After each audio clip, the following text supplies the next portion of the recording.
दुकान चलाओ लेकिन पहले नाम बताओ। योगी सरकार के इस मॉडल को हिमाचल की कांग्रेस सरकार में मंत्री विक्रमादित्य सिंह ने अपनाने का फैसला क्या किया? कांग्रेस में गृहयुद्ध छिड़ गया। जिस तरीके से उत्तर प्रदेश में भी वहाँ पर भी जो रेडी फड़ी वाले हैं खास करके उनके लिए ये मैंडेटरी किया गया है, नाम और आईडी लगाना होगा, तो हमने भी इसको यहाँ पर पूरी मजबूती से लागू करने का निर्णय किया है। लेकिन सूत्रों का कहना है कि यूपी मॉडल वाला संदेश जैसे ही दिल्ली पहुंचा तो कांग्रेस हाईकमान अपसेट हो गया। विक्रमादित्य सिंह मारे उन्होंने भी स्पष्टीकरण कि मैंने ऐसा कहीं कुछ नहीं किया, मैं तो सिर्फ जो है कोई यूपी के पैटर्न पे नहीं बात कर रहा हूँ। उन्होंने स्पष्टीकरण दिया, स्वयं भी देंगे। इसमें कंट्रोवर्सी की कोई मसले नहीं है और ना ही इसका यूपी सरकार से या यूपी के माननीय मुख्यमंत्री से या और किसी से लेना देना है। हालांकि कांग्रेस के कुछ नेता नेम प्लेट वाले नियम का खुला विरोध कर रहे हैं। नाम लगाने का कोई औचित्य नहीं है, तो मैं इससे पूरी तरह से असहमत हूँ। ये नागरिकों के अधिकारों का हनन एक तरह से। इस बीच सीएम योगी ने इस साल नवरात्रि को मिशन शक्ति अभियान को समर्पित करते हुए यूपी के सभी शक्तिपीठों और देवी मंदिरों में भव्य आयोजन का निर्देश दिया है। लेकिन इस फैसले पर भी सियासत शुरू हो गई है।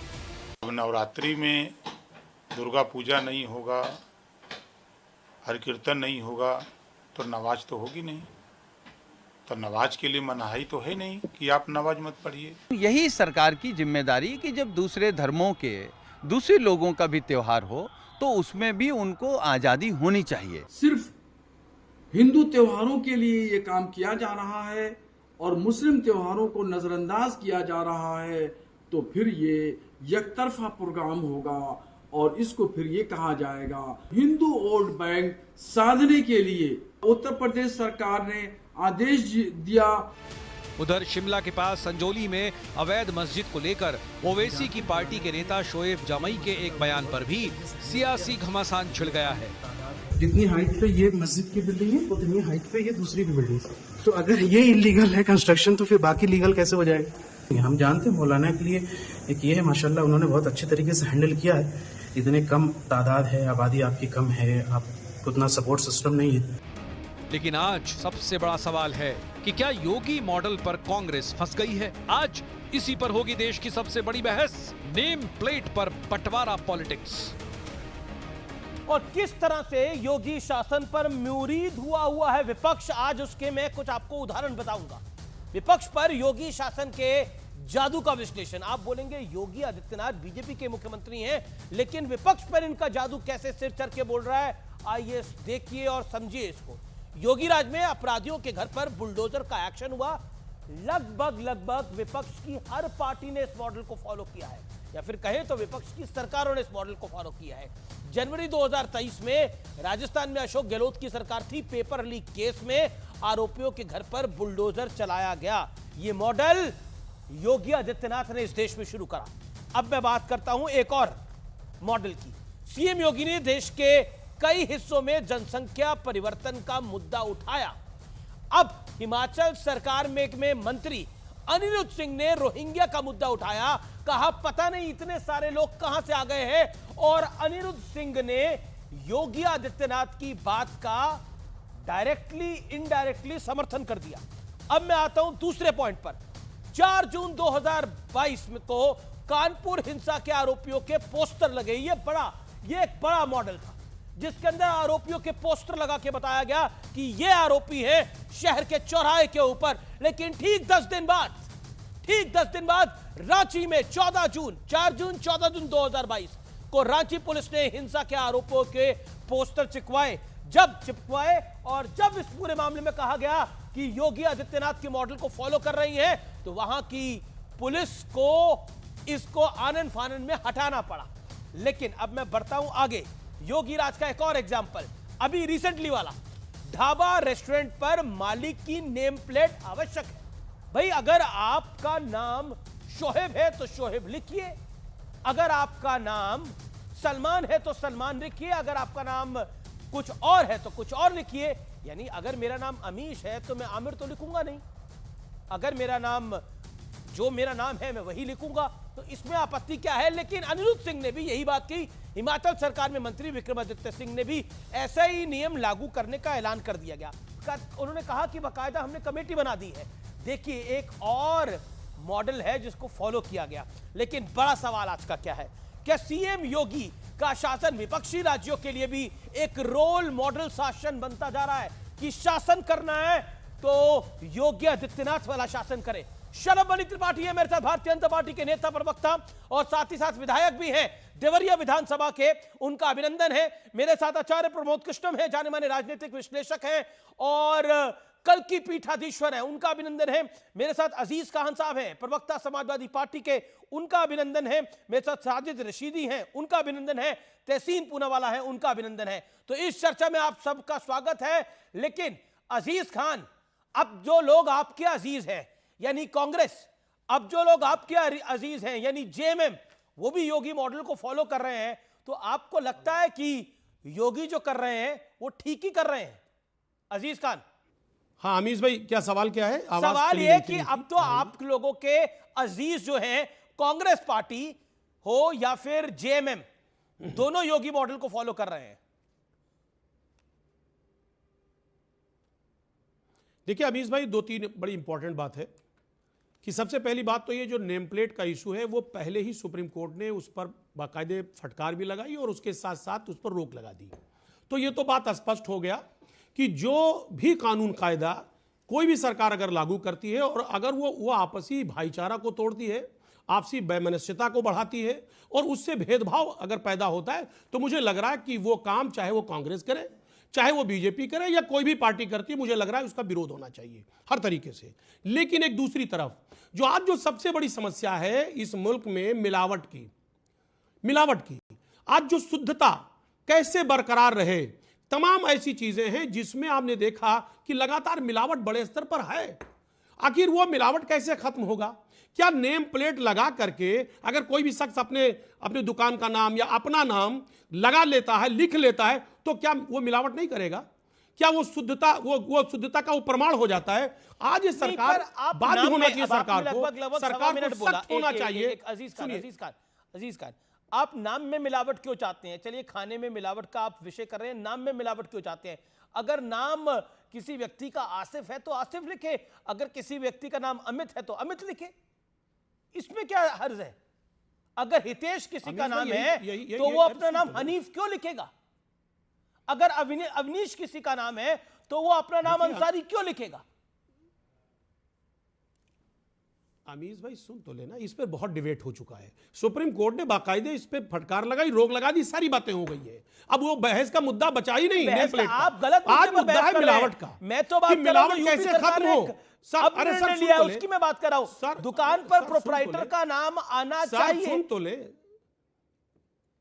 देखिए जो सरकार इस वक्त बात कर रही है ये फूड सिक्योरिटी एक्ट है, ये कोई नई बात नहीं है कि फर्म का नाम होना चाहिए, उस शख्स का जो मालिक है उसका नाम होना चाहिए, तमाम जो जितने भी लोग कारोबार कर रहे हैं, ये आज का नहीं है। तो 2014 में ये सिक्योरिटी एक्ट आया, बल्कि 2006 में आया था, वो अमेंड होकर के 2014 में आया, वो इशू नहीं है। लेकिन सरकार की मंशा क्या है? यह मंशा का सवाल है कि अगर नेम प्लेट लगा करके आप ये दर्शाना चाहते हैं तो हिमाचल की कांग्रेस सरकार की मंशा क्या है? एक सेकंड, हिमाचल की कांग्रेस सरकार की मंशा क्या है? अगर वो मंशा यही है जो यूपी की मंशा है तो वो ठीक नहीं है, हम उसका कड़ा विरोध करते हैं, क्योंकि हम आपसी भाईचारा पे विश्वास करते हैं। भाईचारा खराब कैसे हो रहा है? अगर उसकी मकसद है नेम प्लेट की तो बिल्कुल, अरे सर इसमें भेदभाव बढ़ेगा। कोई भी शेड्यूल कास्ट का शख्स अगर वो अपना नाम नेम प्लेट डिस्प्ले करेगा तो उसके यहाँ एक ब्राह्मण समाज का या दूसरे गैर समाज का शख्स खाएगा नहीं खाएगा? या शर्म मणि आप भेदभाव बढ़ा रहे हैं समाज के अंदर, से बढ़ा रहे हैं और आपको देखकर बाकी लोग भी फॉलो कर रहे हैं। अमीश भाई, मैं तो जाति में विश्वास नहीं करता, पर मेरे नाम के आगे ब्राह्मण टाइटल लगी हुई है और मुझे खिलाइए ना, किसी भी हमारे दलित हिंदू भाई के घर में खिलाइए, हम खाने को तैयार हैं। हम किसी भी समाज के व्यक्ति के यहाँ खाने को तैयार हैं। लेकिन जरा इनसे पूछिए कि क्या एक सुन्नी भाई जो है वो शिया भाई के यहाँ खाने को तैयार है क्या? क्या शिया के घर का पानी सुन्नी पीने को तैयार है क्या? ये अपने घर के अपने खानदान के झगड़े में नहीं देखेंगे, ये झांक कर कूद कर आते हैं हमारी तरफ। ये हो गई पहली बात। अब इन्होंने कहा मंशा की बात है, बिल्कुल सही बात है अजीज साहब की। एक बात से मैं सहमत हूं कि मंशा का सवाल है। 2014 के बाद से कुछ लोग इस हद तक कुंठित हो चुके हैं, इस हद तक हताश हो चुके हैं, इस हद तक निराश हो चुके हैं और इस हद तक उनका फ्रस्ट्रेशन बढ़ चुका अमीश भाई कि वो जूस के भीतर यूरिन मिलाते हैं, वो ब्रेड के ऊपर थूकते हैं, वो खाने के ऊपर थूकते हैं, वो सेब को थूक कर लोगों को खिलाते हैं। और ये कौन लोग हैं ये मुझे बताने की आवश्यकता नहीं, ये हिंदुस्तान में भी लोग देख रहे हैं, यूरोप भी उससे झेल रहा है, दुनिया के बहुत सारे मुल्क झेल रहे हैं। और जितने सारे वीडियोस आए हैं वो इस बात के प्रमाण है कि कौन लोग हैं, ये कौन सी कुंठा है। अभी जो हाल फिलहाल वीडियो आया गाजियाबाद से, बात जरा सोचिए, वो जो जूस की दुकान थी एक अस्पताल के पास में थी, बहुत सारे लोग अपने मरीजों के लिए जूस लेके जाते थे, बहुत सारे लोग अपने बच्चों के टिफिन में वो जूस भर के भेजते थे। और वो आमिर नाम का लड़का उसमें बाकायदे यूरिन मिलाता था, 1.5 लीटर यूरिन उसकी दुकान से मिली। ये मंशा क्या थी? और आप उसको मिलावट से जोड़ रहे हैं, ये मिलावट है? अरे मिलावट तो बहुत पीछे की चीज है, ये तो निशंसता है, कायरता है, ये तो घृणित होने की इंतहा है कि आप किसी के जूस में आप उसमें यूरिन मिलाइए। आज ही मैं दिल्ली में देख रहा था, दिल्ली पुलिस ने पकड़ा है एक जूस कारोबारी को जो बाकायदे केमिकल मिला रहा था, लोगों ने पकड़ के पुलिस को सौंपा है और वो पकड़ के उसके खिलाफ कार्रवाई हो रही है। ये जो मंशा है, इस मंशा पर रोक लगनी चाहिए। ये सीरियस इशू है। और देखिए, आप क्यों कह रहे हैं इसके नाम के पीछे टाइटल लगाने की बात नहीं है, सिर्फ नाम लिखने की बात है। अगर नाम अजीज है तो अजीज लिखिए, अगर नाम शलभ है तो शलभ लिखिए, दैट्स इट। अजीज खान है, अजीज अंसारी है या अजीज कुछ है, ये लिखने की जरूरत नहीं है। शलभ मणि त्रिपाठी है या शलभ यादव है, ये लिखने की जरूरत नहीं है, सिर्फ नाम लिखिए। एक सेकंड, अजीज खान एक तबका है जी, अजीज खान 40 सेकंड्स।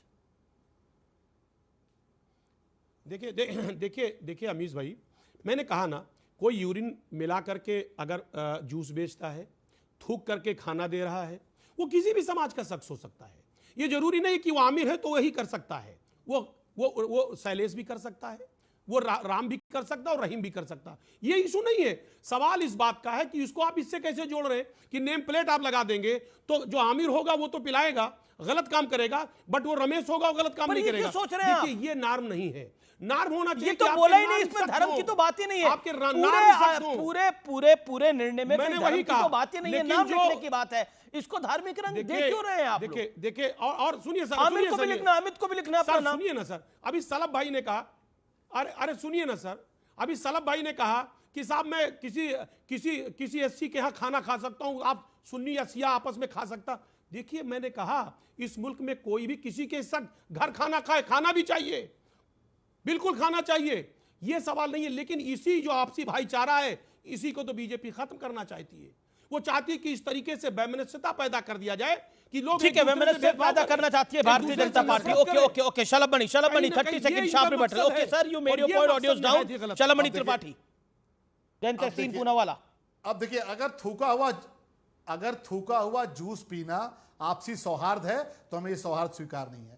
अगर थूका हुआ सेब खाना आपसी सौहार्द है तो वो सौहार्द स्वीकार नहीं है। अगर ब्रेड पर थूक कर खिलाएंगे और कहेंगे आपसी सौहार्द है, इसको खा लो, हमें स्वीकार नहीं है। अजीज साहब, आप जाइए, अपनी पार्टी को लेके जाइए, जाके आमिर के यहाँ वो यूरिन वाला जूस पीकर आइए और सौहार्द बढ़ाइए। ये सौहार्द हमें स्वीकार नहीं है, क्योंकि जानबूझकर जो थूक के खिला रहे हैं, जानबूझकर जो यूरिन मिलाकर पिला रहे हैं, उनका इलाज कानून की कड़ाई से हो सकता है। और हम इस कानून का काम करेंगे, इस कानून को लागू करने का भी काम करेंगे। अदालत अपना काम कर रही है, हम अपना काम कर रहे हैं। और रही बात अमीश भाई, इस देश में एक परिवार है, वो परिवार अपने आप को कानून से ऊपर समझता है, लोकतंत्र से ऊपर समझता है। उस परिवार को हमेशा जन भावनाओं के खिलाफ फैसले लेने की आदत रही है। आपको बाटला एनकाउंटर याद होगा, जब बाटला एनकाउंटर में पुलिस वालों ने कुछ आतंकवादियों को मार गिराया तो वो परिवार रोया था, फूट फूट कर रोया था। आज वही परिवार है जिसने चरमपंथियों के आगे घुटने टेके हैं। हिमाचल की सरकार को फैसला वापस लेना पड़ा है, क्योंकि वो जो परिवार है वो चरमपंथियों के इशारे पर चलता है, विदेशी ताकतों के इशारे पर चलता है। और यही कारण है कि हिमाचल के एक बहुत ही सीनियर मंत्री जो विक्रमादित्य जी हैं, उनको अपना बयान भी वापस लेना पड़ा है, हिमाचल सरकार को अपना फैसला भी वापस लेना पड़ा। तहसीन पूनावाला।